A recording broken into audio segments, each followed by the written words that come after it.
মিথ্যা মামলা দিয়ে তারে মাদারীপুর থেকে গ্রেফতার করা হয়েছে। এই বাংলাদেশ ওলি আল্লাহর দেশ, এদেশ জঙ্গিবাদ কোন সময় কায়েম করতে দেওয়া হবে? এই দেশ সুবিবাদের দেশ, এই সুবিবাদের দেশে তৈরি জনতা জঙ্গির কোন ঠাঁই দেওয়া যাবে? আজকে 15 মাস ধরে বাংলাদেশ থেকে এক ফেসিবাদকে আমরা শুনেছি নাকি বিদায় করা হয়েছে। আমি মনে করি শেখ হাসিনার চাইতে বড় ফেসিবাদ ইউনূস নিজে বই রয়েছে। কথা বলেন ঠিক কিনা?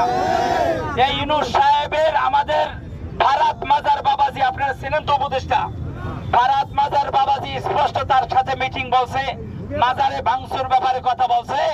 ইউনূস সাহেব আজ পর্যন্ত তার মুখ দিয়ে বলে নাই মাজার ভাঙবে না। কথা বলেন ঠিক কিনা? আমাদের ধর্ম উপদেষ্টা একটা জঙ্গি বসাই দিয়েছে, রক্ষাটা করবে লোক। আপনারা দেখছেন ধর্ম উপদেষ্টারে? উনি রাইত হইলে খুরদার দেয়, দিনের বেলা মিডিয়ার সামনে কয় মাজার ভাঙ্গেন না, রাইতে খুর দিয়ে কয় মাজার সব ভাঙ্গা লাগ। এইটা পায়তান আমরা জানি। এই রাষ্ট্র বর্তমানে পাকিস্তানের দখলে, এটা 71 বিরোধিতা রাষ্ট্র চলতেছে বর্তমানে।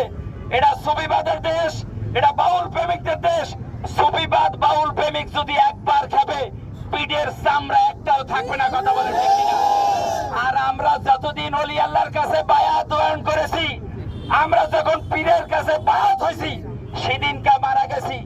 এইটা মৃত্যুর ভয় দেখাই আমাদের কোনো লাভ?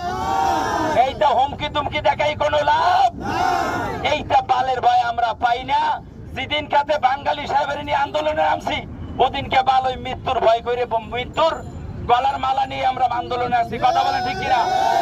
আবুল সরকারের যদি মুক্তি না দেওয়া হয়, ওই ডিসি অফিস মানিকগঞ্জে ঘেরাও করা হবে। কথা বলে ঠিক কিনা? ওই মানিকগঞ্জে যে থানার ওসি অ্যারেস্ট করছে, ওই থানার ওসির পিঠে চামড়া উঠাই দেবে। কথা বলে ঠিক কিনা?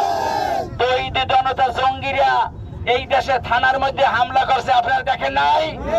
থানার অস্ত্র লুটপাট করছে, দেখেন নাই? পুলিশকে হত্যা করছে, আপনারা দেখেন নাই? হাজার হাজার পাগল ফকির মারছে, দেখেন নাই? পীর মাশায়েখ মারছেন, দেখেন নাই? এই অভিনয় কইরা বাংলাদেশে কোন অভিনয় মার্কা চলবে?